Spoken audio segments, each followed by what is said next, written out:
Hello, everybody. Thank you for coming, and I want to thank Senator Coons, Hirono, and Markey, my colleagues, for being here. As we say, mazel tov. Before I begin, I just want to say I understand that many reporters have faced greater scrutiny when moving around the Capitol today, and obviously reporters are some of the last people who should face unwarranted restrictions. My office and the Rules Committee are looking into a remedy as soon as possible. Okay? Now, tax reform. Well, when the House Republicans unveil their bill tomorrow, they'll essentially be initiating open warfare on the middle class. Under their plans, taxes would go up on nearly 1 in 3 middle-class households, even though they promised no middle-class person would get a tax increase. Republicans like to say they're against double taxation, but apparently not when it comes to the middle class. Every time Republicans have found themselves in a pinch, they look to the middle class, not the ultra-wealthy, to carry the burden. So let's look a little bit at how this debate has evolved. First, Republicans proposed eliminating the state and local tax in its entirety. Then, once House Republicans began to realize how devastating this would be for many of middle and upper class constituents, they started looking for a compromise, and then to figure out ways to make up for the lost revenues. But where'd they look? They should have looked at the top 1%. They should have looked at the wealthiest corporations who were flushed with money. Nope. They looked to the middle class and then started talking about capping 401ks, the path to a decent retirement for so many Americans because pensions are less available than they used to be. So instead of eliminating estate tax repeal, which applies only to people whose estates are $5 million or higher, instead of restoring the higher tax rate on the wealthiest people, or not cutting pass-throughs as much, or closing loopholes that predominantly benefit millionaires with lawyers, they go scrounging through middle-class pockets to pay for their huge tax cuts for the wealthy. And now, Chairman Brady said today under their bill they'll end state income tax deductions. By doing this, they're going to make it crystal clear. Their tax plan double taxes the middle-class Americans to help pay for tax cuts for the rich. If every American still needed more proof the bill would be a boon to the wealthy, they should look no further than this provision. Republicans are so devoted to giving tax giveaways to the wealthiest of Americans, they tie middle-class people in knots in terms of their policies. They should scrap the emerging framework once and for all. If this bill fails, if they withdraw it, we're going to work with them on a good bill that will benefit the middle class. We promise them that. And like on health care, we'll be good on our word, as you saw with the Murray and Lamar compromise. Senator Coons. Sorry. Well, thank you, Senator Schumer. I'll start by just repeating what Senator Schumer just said, that is also something Republicans don't want you to hear, which is that Democrats want to work with Republicans on tax reform. Tax reform that will actually help the middle class, that will help working families, that will simplify the tax code and help America's small businesses grow. And we've got great ideas on how to do that if Republicans would just give us a chance to work together across the aisle. Heck, I introduced a bipartisan bill just last week on energy financing and tax treatment. The co-sponsor in the House is Ted Poe, one of the most conservative House members, and here in the Senate, it's Jerry Moran. We've got ideas for how we can do tax reform in a way that doesn't balloon the deficit and that helps build America's middle class. But at least right now, it doesn't seem that bipartisan tax reform is going to be given a chance, because Republican leadership has decided once again they'll try and go it alone, just as they did for ACA reform. What they're interested in, apparently, is a huge tax cut for corporations and for the wealthiest Americans, and huge cuts to Medicaid and Medicare, all paid for, at least according to their budget framework, by adding more than $1 trillion to our deficit. That's not what I've heard for the years I've been here in the Senate. When the previous president was running the government, what I heard over and over on Budget Committee was that Republicans wanted to deal with our deficits and debt. They also talked about regular order and the importance of restoring regular order. for years. Now our Republican colleagues have forgotten both of these core principles and instead want to move forward on a narrowly partisan, difficult, complex tax giveaway that will simply explode our deficit and not reform taxes in a way that help middle-class Americans. I'll just remind you that the last time a big tax reform package was passed here in the Capitol, when Ronald Reagan was president, it was bipartisan and it was revenue neutral.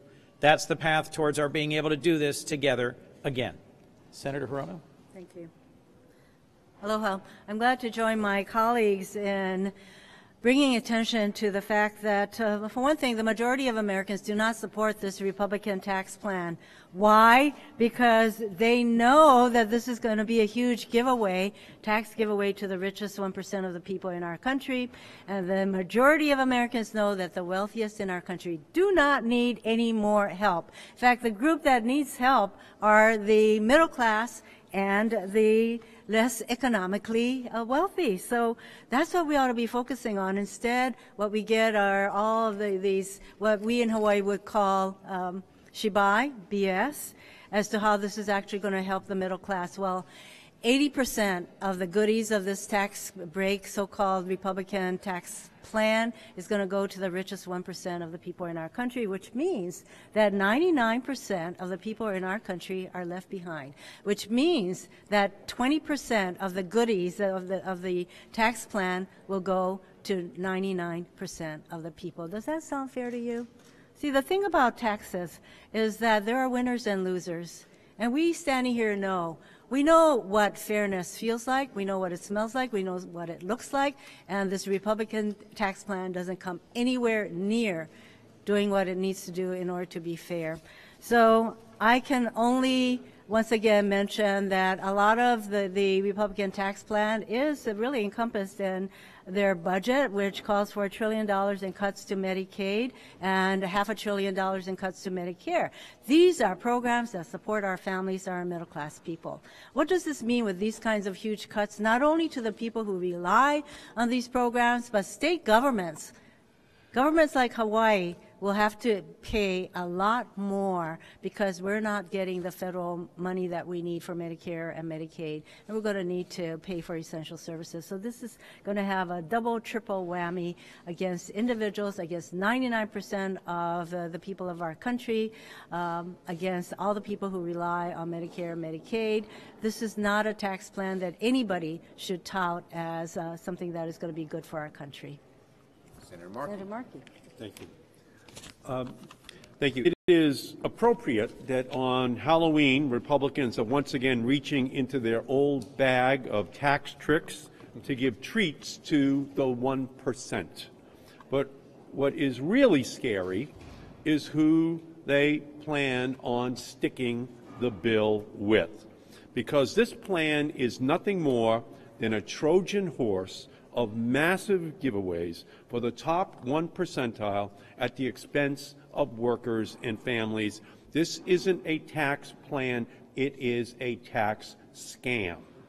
We know that they are working to double tax millions of households by taking away the deductions that families get for the taxes they pay to their state and local governments. They claim that removing this deduction will create fairness and will stop the rest of the country from subsidizing high-tax states. But that is yet another Republican trick. In reality, this is an unfair attack on our constituents in states like Massachusetts, where we only get back 83 cents for every dollar we pay to the federal government. Taking this tax break away only worsens that discrepancy.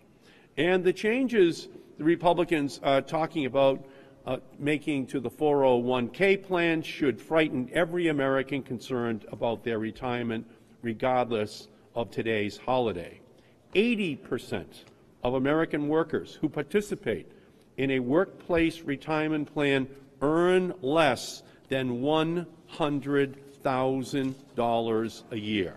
So to recap, Republicans want to enact so-called tax reform, where middle-class families see their tax bill go up And then they want to limit the money they can save for retirement, and that is a middle-class double whammy.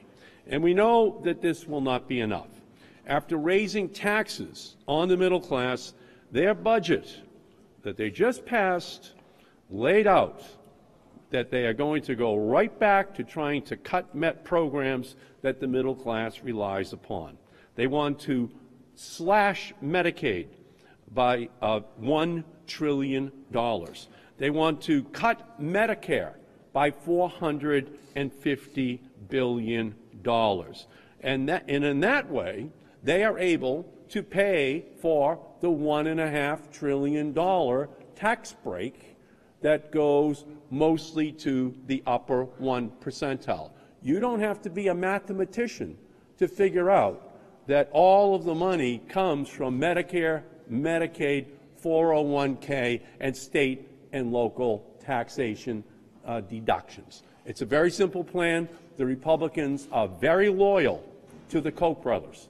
They are very loyal to the upper 1 percentile. This is their final payback to them. Slash Medicare, Medicaid, state and local taxation, 401k programs, hand the money over to the Koch brothers and the upper 1 percentile. This is what we are going to be fighting for the next month here in Congress. It is an historic battle. Thank you, Ed. Questions? And I direct this to Senator Markey as well, talking about high-tax states. When you talk to Republicans, regardless of what the details of their plan is going to be, they'll say, well, high-tax states like Massachusetts, New York, New Jersey, this is maybe an effort to try to lower those taxes in these states by putting on there. How do you respond to that? What happened to states' rights? Let each state determine it. They make two false arguments. They make that one. The voters of New York, the voters of Massachusetts want good schools, good roads, good parks and recreation areas, and they have decided that they'll pay more taxes to do it. Our Republican colleagues on every other issue say let the states decide. They're saying it on Medicaid. Second, Massachusetts and New York, they say, I don't want to send money from Alabama to New York. That's bunk. New York sends $49 billion more to Washington than it gets back, whereas Alabama and a lot of their Republican states are donee states. They get more back than they get. Eddie? That's correct. Massachusetts is $15 billion a year that we pay more in taxes than we receive back from the federal government. Like New York, like many of these other states, what they're going to do is increase the taxes on all of those people above where it already is, and then try to transfer that money back down into those red states that are going to be voting in order to give this tax break, and cuts Medicare and Medicaid. It's substantively wrong. It's politically wrong. A lot of those constituents are middle class and upper middle class congressmen in Republican suburban districts. That's true in New York. Yes.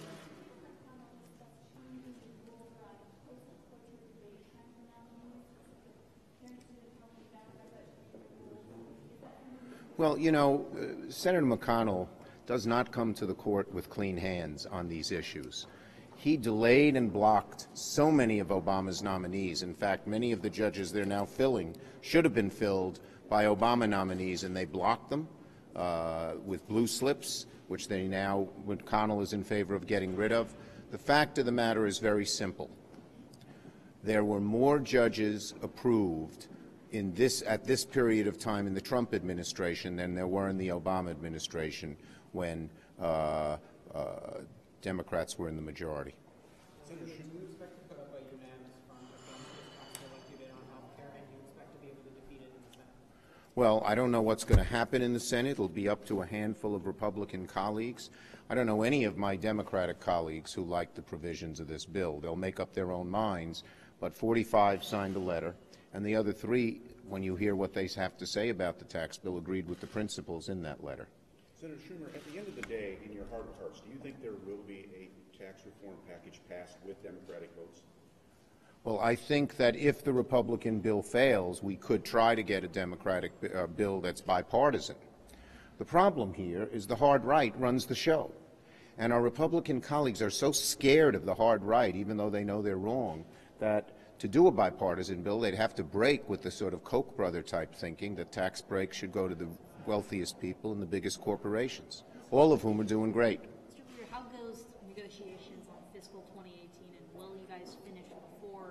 December 8th, the current scenario? Well, the negotiations actually go pretty well.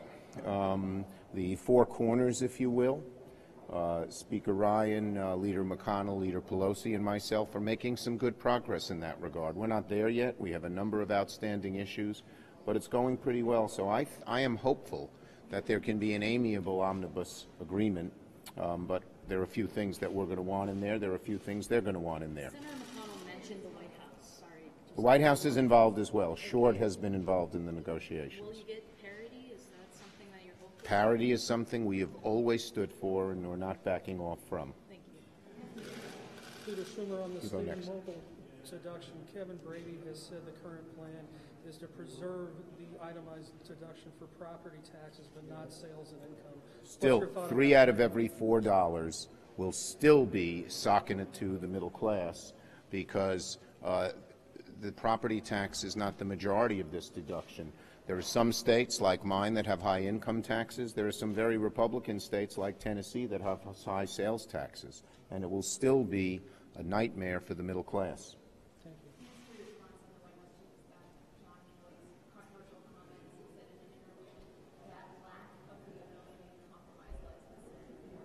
I couldn't hear the.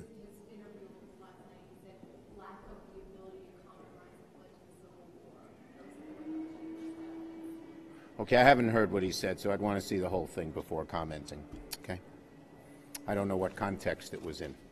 Thank you, everybody.